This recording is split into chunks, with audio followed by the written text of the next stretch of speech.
Today I'm going to be reacting to a video that's the top 10 personal finance rules you won't learn in school. You won't learn in school. What did you learn about personal finance in college? Credit, investing, money management? Or did you only take the courses that were mandatory for you to graduate?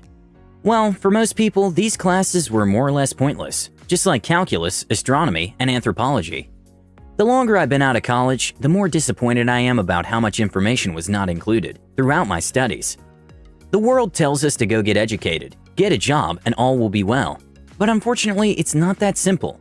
For you to succeed in the world, you need to know a lot more about money than what school will ever give you.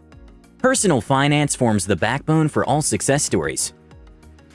To save you from the hustle and bustle of having to learn from your mistakes, our team of experts have compiled a list of 10 most important rules that everyone should abide by to be ahead of the game with their finances. Grab a pen and paper. Here are 10 of the most important personal financial rules you will never learn in school. Before we start, why don't you hit the subscribe button and the bell notification icon so you never miss any of our videos. Let's begin.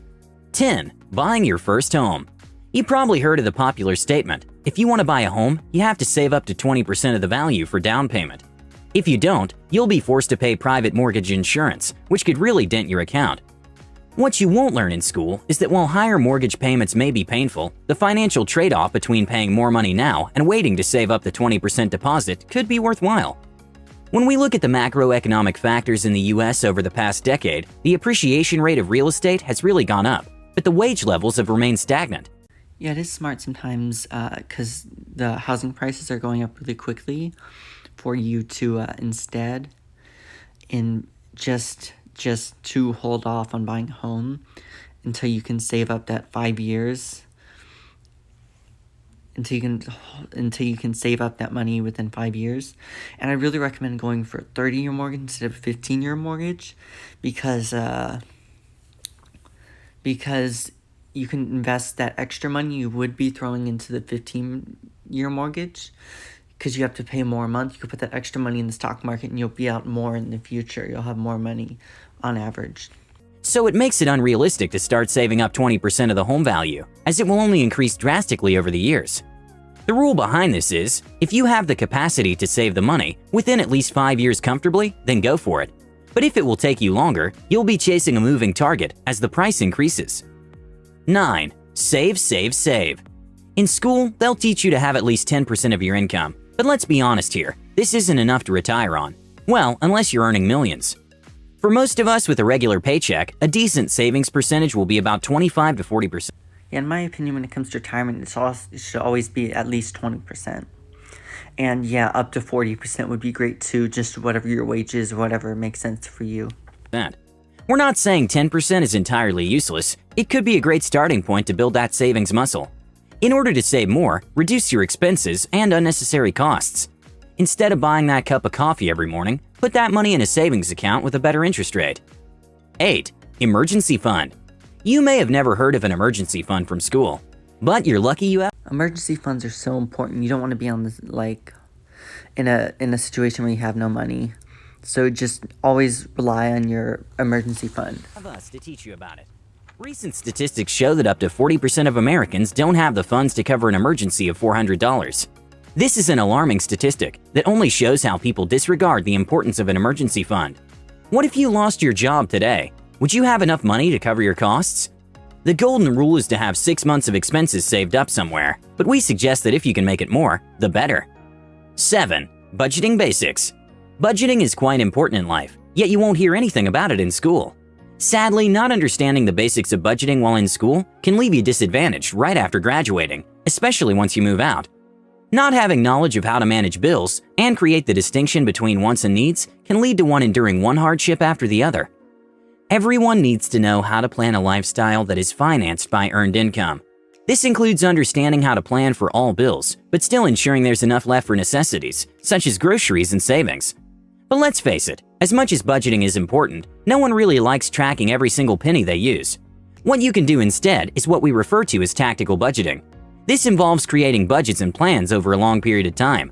For example, you can identify what you need every month and create a budget with the needs, wants, and respective costs over the next 6 months. From the plan created, you can then separate the amounts into different accounts to ensure you don't spend over your budget. Then, occasionally, you can refer to your list to stay on track. I really like how he gives the idea of breaking it into a 6-month period for your budget. I think it's just great to have a longer time period on it. 6. Compound interest. The power of compound interest is possibly the best kept secret. The one thing every young person has an advantage over everyone else is time. Yeah, it's really important. Don't blow your money when you're young, and you can invest that money and it'll grow exponentially. While they may not achieve their financial goals instantly, they have an upper hand when it comes to investing. All they need to do is tap into the powers of compound interest. By setting aside small chunks of money in a high-interest account, young people can amass great wealth that will compound over and over again through the years. To show you just how important compound interest is, here's a great example. If someone gave you two options, the first choice is $3,000, and the second is a penny that doubles up in value every other day. Most people would choose the first choice, right? You probably did too, but if you do the math, the second choice would be worth $10 million after 30 days only. If that's not enough to convince you to start taking advantage of this incredible opportunity to grow your wealth, then I don't know what will be. 5. Secrets of credit. Most young people right after getting their first credit cards end up maxing them out. They then end up with a life full of debt, where they're forced to pay up huge chunks of interest rates, and in some cases, this results in late payments that could adversely affect them. What most people don't know is the importance of credit scores and maintaining a great credit history. Your credit score is so important. Don't have late payments. Always pay your payments off in time. But they would probably be aware of the secrets if schools paid more attention to training them on this life skill. Here's what you need to know. Your credit score is one of the most important parts of your financial health, and it generally determines your financial position as an adult. With the proper score, it's a lot easier to purchase a house, get a car, get a business loan, and makes it much easier to achieve other milestones in the future. We can no longer ignore the importance of credit. Everyone needs to know how to build credit and have a proper score all the time. Here are a few pointers on how to achieve this. 1. Get a credit card. Most people think getting a credit card is a mistake, but it is actually quite important in building your credit score. Let me give you a good example. So, I have a friend called Kevin. Just like some people, he avoided getting a credit card for most of his young years after graduating from school. Doesn't sound like a big problem, right? But when he started looking for a home to buy and a car, he couldn't get any loan approved because his credit statement hadn't been established. Here's how it works. When you get a credit card and use it, financial institutions record all your transactions and interest payments. Based on your efficiency, they'll assign you a score to your name. Now when you go looking for a loan, that score will determine the loan amount you can receive and the interest rate. 2. Always pay your debt in time. There's no other way around this. If money is due today, I know I already said it, but paying your debt on time is so important. make sure you pay it today. 4. Rules of insurance. If there's anyone who's depending on you financially, then you need to get life insurance. This could be your child, spouse, or parent. It is better to get a term policy rather than a life one, as you get coverage whenever the need arises. However, if no one depends on you financially, end the policy to save on money. In addition to life insurance, get insurance for other aspects and assets you own. This includes your car, Having insurance on things is very important. You don't want to lose what you already have. home, expense assets, and health. You can also get umbrella insurance, which covers different policies and guarantees a discount if obtained from one insurer. Take your time to get different rates and the features available before choosing a company to insure with. 3. Taxes. Taxes are such a broad topic that is hardly ever discussed in school. It's important if you want to be on the right side of the law. Before you get your first paycheck or make any sales from your business, learn how to calculate the tax rate and find out how much money you'll be left with. This will help you determine whether a job offer will meet your financial needs and what the appropriate pricing strategy for your products or services will be. Luckily, there are plenty of online calculators that will do the dirty work for you. They will show you the gross pay, the amount payable in tax, and the amount left in your account, also known as the take-home pay.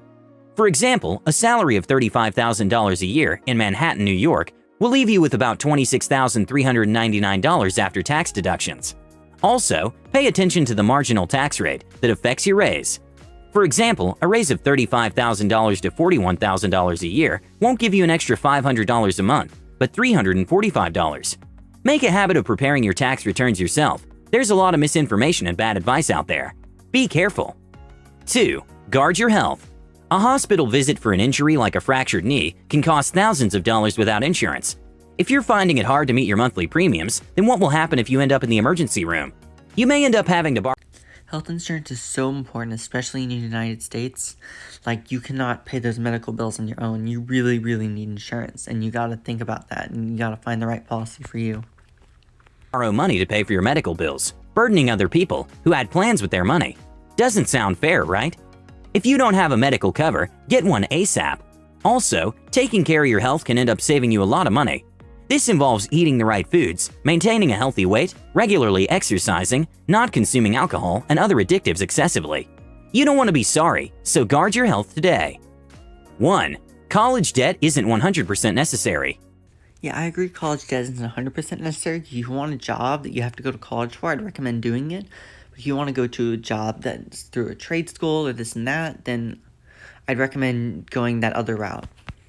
Contrary to what everyone believes, that student loans go hand in hand with a college degree, you actually don't need to get one to achieve the latter. 85% of new graduates complain of the heavy school debts and the chunk of money that goes to paying it off immediately after they start working. It's not always a must that you get these loans to pursue your degree. Some institutions, like the Davidson College in Charlotte, help students so they don't end up in debt. Other schools offer great education at a fraction of the private school's tuition fee. You could also attend school part-time, work as you study, enroll in a more affordable school, graduate fast, or begin your journey in a community college. But we're not saying debt-free schooling should be everyone's goal. In some cases, it might be worth it. If you're set to launch in a very high-paying career path, then a few $1,000s shouldn't get in the way. However, don't establish this debt as the main factor of existing as a college student. There are so many other ways of achieving your career goals. That's it for